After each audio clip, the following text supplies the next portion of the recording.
നമസ്കാരം. നമ്മളിന്ന് സംസാരിക്കാൻ പോകുന്നത് കൊടുങ്ങല്ലൂർ ശ്രീകുരുംബ ഭഗവതി ക്ഷേത്രത്തെക്കുറിച്ചാണ്. കൊടുങ്ങല്ലൂർ ആസ്ഥാനമാക്കി കേരളം ഭരിച്ചിരുന്ന ചേരൻ ചെങ്കുട്ടവനാണ് കണ്ണകിയെ പ്രതിഷ്ഠിച്ച് ക്ഷേത്ര നിർമ്മാണം നടത്തിയത്. പാർശ്വനാഥ ജൈനന്റെ പരദേവതയായിരുന്ന പത്തിനി, അതായത് പത്മാവതി ദേവിയെ ഉപജീവിച്ചുകൊണ്ട് പത്തിനിക്കടവുൾ, അതായത് ഭാര്യാദൈവം എന്ന പേരിലാണ് തുടർന്ന് കണ്ണകി അറിയപ്പെട്ടിരുന്നത്. ബ്രാഹ്മണ മേധാവിത്വത്തെ തുടർന്ന് ഇന്ന് ക്ഷേത്രത്തിലെ മുഖ്യ പ്രതിഷ്ഠ ഭദ്രകാളിയായാണ് സങ്കല്പിച്ച് ആരാധിക്കപ്പെടുന്നത്. കേരളത്തിലെ 64 ഭദ്രകാളി ക്ഷേത്രങ്ങളുടെ മൂലക്ഷേത്രമായാണ് കൊടുങ്ങല്ലൂർ ശ്രീകുരുംബ ഭഗവതി ക്ഷേത്രത്തെ കരുതുന്നത്. ചേരൻ ചെങ്കുട്ടുവൻ പ്രതീക്ഷിച്ച കണ്ണകിയുടെ സ്മാരകശില പിന്നീട് ധാരാളം മാറ്റങ്ങൾക്ക് വിധേയമായി. ഇവിടുത്തെ ഭരണി ഉത്സവത്തിനോടനുബന്ധിച്ച് നടക്കുന്ന കോഴിക്കല്ല് മൂടൽ, കാവുതീണ്ടൽ, ഭരണിപ്പാട്ട് എന്നിവ പ്രസിദ്ധമാണ്. ഈ ക്ഷേത്രം ആദ്യകാലത്ത് കേരള തീരത്തെ അമ്മ ദൈവങ്ങളെ ആരാധിച്ചു പോന്ന പ്രാചീന ജനവിഭാഗങ്ങളുടേതായിരുന്നു. പതിവ്രത ദൈവം എന്ന പത്തിനിക്കടവുൾ ആയിരുന്നു പ്രതിഷ്ഠ. സംഘകാലത്ത് സ്ഥാപിക്കപ്പെട്ട ഈ ക്ഷേത്രത്തിൻ്റെ സ്ഥാപകൻ ചേരൻ ചെങ്കുട്ടുവനാണ്. ചെങ്കുട്ടുവൻ്റെ കാലത്ത് ജൈനമതം കൊടുങ്ങല്ലൂരിൻ്റെ പരിസരങ്ങളിൽ സ്വാധീനം നേടിയിരുന്നു. പത്തിനിക്കടവുൾ എന്നാണ് കണ്ണകിയെ വിശേഷിപ്പിച്ചിരുന്നത്. കണ്ണകിയുടെ വിഗ്രഹം കൊത്തിയെടുക്കുന്നതിനുള്ള കല്ല് അനേകം രാജാക്കന്മാരെ കീഴ്പ്പെടുത്തിയ ശേഷം ഹിമാലയത്തിൽ നിന്ന് കൊണ്ടുവന്നതാണെന്ന് സംഘകാല സാഹിത്യങ്ങളിൽ വർണ്ണിക്കുന്നുണ്ട്. ഇതിൻ്റെ പ്രതിഷ്ഠാ ചടങ്ങുകളിൽ അനേകം രാജാക്കന്മാർ പങ്കെടുത്തിരുന്നു. സിലോണിലെ ഗജബാഹു ഒന്നാമൻ അവരിൽ ഒരാളായിരുന്നു.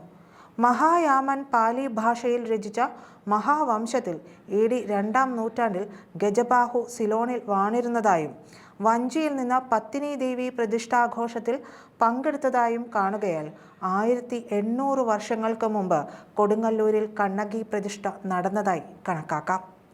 ചേരൻ ചെങ്കുട്ടുവൻ പ്രതിഷ്ഠിച്ച വിഗ്രഹം ഒറ്റമുലയുള്ള കണ്ണകിയുടേതായിരുന്നു എന്നാണ് സാഹിത്യ പരാമർശം. എന്നാൽ ഇന്ന് വസൂരിമാലയ്ക്ക് മാത്രമേ ഇതുമായി ആകാര സാമ്യം കാണപ്പെടുന്നുള്ളൂ.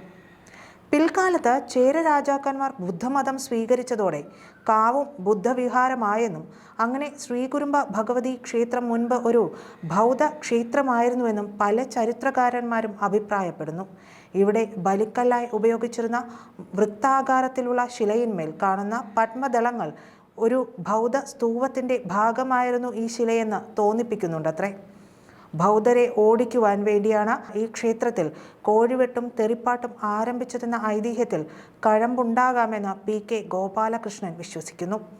ക്ഷേത്ര വിഗ്രഹം ഭൂമിദേവിയെ പ്രതിനിധാനം ചെയ്യുന്നതായിരിക്കും ഊർവരത പൂജയാണ് ബലിയുടെ അർത്ഥമാക്കുന്നതെന്നും അദ്ദേഹം കരുതുന്നു. എന്നാൽ ഇതൊരു ജൈന ക്ഷേത്രമായിരുന്നു എന്നാണ് VVK വാലാത്ത് അഭിപ്രായപ്പെടുന്നത്.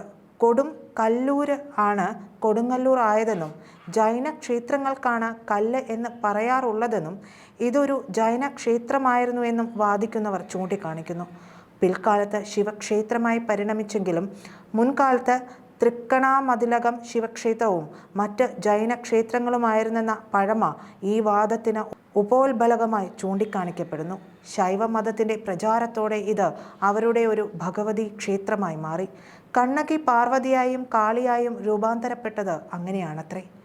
അതോടെ പഴയ ഉടമസ്ഥർ അയിത്തക്കാരും അസ്പൃശ്യരുമായി പുറന്തള്ളപ്പെട്ടു. എങ്കിലും പൊതുസമൂഹത്തിൽ നിലനിന്നിരുന്ന പാരസ്പര്യം നിറഞ്ഞ സാമ്പത്തിക ഉത്പാദന ബന്ധങ്ങളുടെയും സഹിഷ്ണുതകളുടെയും ഫലമായി ആണ്ടിലൊരിക്കൽ കാവു സന്ദർശിക്കാനുള്ള അവസരം അവർക്ക് നൽകപ്പെട്ടു.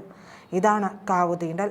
ഭരണിപ്പാട്ട് എന്നറിയപ്പെടുന്ന അശ്ലീല ചുവയുള്ള പാട്ടുകൾ ഇവിടെ താവളമാക്കിയ ബുദ്ധ ജൈന സന്യാസിമാരെ കുടിയൊഴിപ്പിക്കാനായി ശൈവ വൈഷ്ണവ മതങ്ങൾ വികസിപ്പിച്ചെടുത്ത ഒരു കുറുക്കുവഴിയാണെന്ന് ചിലർ കരുതുന്നു. മറ്റു ചിലർ അത് സ്വന്തം ഭൂമിയിൽ നിന്ന് കുടിയൊഴിക്കപ്പെട്ട ആദിമ ജനതയുടെ രോഷപ്രകടനമായാണ് കാണുന്നത്. ഊർവരത സങ്കല്പവും രതിയും ആഘോഷമായി ജീവിച്ചു പോന്ന ഒരാദിമ ജനവിഭാഗത്തിൻ്റെ ആഘോഷ സങ്കല്പങ്ങളുടെ തുടർച്ച മാത്രമാണ് ഇതെന്ന് വ്യാഖ്യാനിക്കുന്ന ചരിത്രകാരന്മാരുമുണ്ട്. കൊടുങ്ങല്ലൂർ ക്ഷേത്രത്തിന് ഭഗവതി ക്ഷേത്രമെന്ന നിലയ്ക്കാണ് ഏറെ പ്രസിദ്ധിയെങ്കിലും ശിവനും ഇവിടെ മുഖ്യ ദേവനാണെന്ന് 108 ശിവാലയ സ്തോത്രങ്ങളിൽ പറയുന്നു. ഇതേക്കുറിച്ചുള്ള ചില ഐതിഹ്യങ്ങൾ ഇങ്ങനെയാണ്. കേരളത്തിൽ ഭദ്രകാളിയെ ആദ്യമായി കുടിയിരുത്തിയ ക്ഷേത്രമാണ് ഇത് എന്ന് പറയുന്നു. മാതൃസദ്ഭാവം എന്ന ഗ്രന്ഥത്തിൽ കോടി ക്ഷേത്രത്തിലാണ് ഭദ്രകാളിയെ കുടിയിരുത്തിയതെന്നും വളരെയധികം താന്ത്രിക വിദ്യകൾ ഇതിനുവേണ്ടി പ്രയോഗിച്ച ശേഷമാണ് കുടിയിരുത്താൻ കഴിഞ്ഞതെന്നും പറയുന്നു. കൊടുങ്ങല്ലൂരമ്മയുടെ അനുഗ്രഹത്താലാണ് കുഞ്ഞിക്കുട്ടൻ തമ്പുരാൻ മഹാഭാരതം അനായാസേന മലയാള ഭാഷയിലേക്ക് പരിഭാഷപ്പെടുത്തിയത് എന്നൊരു വിശ്വാസമുണ്ട്. മറ്റൊന്ന്, പുരാണങ്ങൾ പ്രകാരം ദുഷ്ടനായ ദാരികാസുരനിൽ നിന്ന് സമസ്ത ലോകത്തെയും രക്ഷിക്കാൻ പരമശിവന്റെ തൃക്കണ്ണിൽ നിന്നാണ് ഭദ്രകാളി ജനിക്കുന്നത്. ദാരിക നിഗ്രഹത്തിനു ശേഷം കോപം ശമിക്കാത്ത ദേവിയെ ശാന്തിയാക്കാൻ വേണ്ടി ഭൂതഗണങ്ങൾ തെറിപ്പാട്ടും ബലിയുമായി നൃത്തമാടിയെന്നും കോപം ശമിച്ച് ദേവി സന്തുഷ്ടയായെന്നുമാണ് കഥ. ആ സംഭവത്തിൻ്റെ പ്രതീകാത്മകമായ അനുഷ്ഠാനമാണ് കൊടുങ്ങല്ലൂർ ഭരണി എന്നാണ് ഐതിഹ്യം. മദ്യം, മാത്സ്യം, മൈഥുനം, മുദ്ര എന്നീ പഞ്ചമകാര പൂജയിലൂടെ ദേവി പ്രസാദിക്കും എന്നാണ് വിശ്വാസം. ഇന്നത്തെ ദേവി ക്ഷേത്രത്തിൽ നിന്നും ഏകദേശം 300 മീറ്റർ തെക്ക് മാറി ദേശീയപാത 17 ചേർന്ന് റോഡിൻ കിഴക്കുഭാഗത്ത് പടിഞ്ഞാറോട്ട് ദർശനമായി ശ്രീകുരുംബ ക്ഷേത്രവും ശ്രീകുരുംബക്കാവും സ്ഥിതി ചെയ്യുന്നു. ഇവിടെയാണ് ചേരൻ ചെങ്കുട്ടവൻ പത്തിനിക്കടവുൾ പ്രതിഷ്ഠ നടത്തിയത്. എന്നാൽ പരശുരാമൻ തപസ്സു ചെയ്ത് ദേവിയെ ഇവിടെ പ്രത്യക്ഷപ്പെടുത്തിയെന്നും മഹാമേരു ചക്രത്തിൽ ദേവിയെ ആവാഹിച്ചെടുത്ത് പ്രതിഷ്ഠിച്ചെന്നും മറ്റൊരു ഐതിഹ്യമുണ്ട്. പിന്നീട് ശങ്കരാചാര്യരാണ് ദേവിയെ ഇന്നത്തെ ക്ഷേത്രത്തിൽ നിന്ന് മാറ്റി പ്രതിഷ്ഠിച്ചത് എന്നാണ് വിശ്വാസം. മീനഭരണിയുടെ തലേ ദിവസം നടത്തപ്പെടുന്ന അശ്വതി പൂജ തൃച്ചന്ദന ചാർത്ത എന്നും അറിയപ്പെടുന്നു. ദാരികനുമായുള്ള യുദ്ധത്തിൽ ദേവിക്കുണ്ടായ മുറിവുകൾക്കുള്ള ചികിത്സയെയാണ് തൃച്ചന്ദന ചാർത്തൽ പൂജയെ സങ്കല്പിക്കുന്നത്.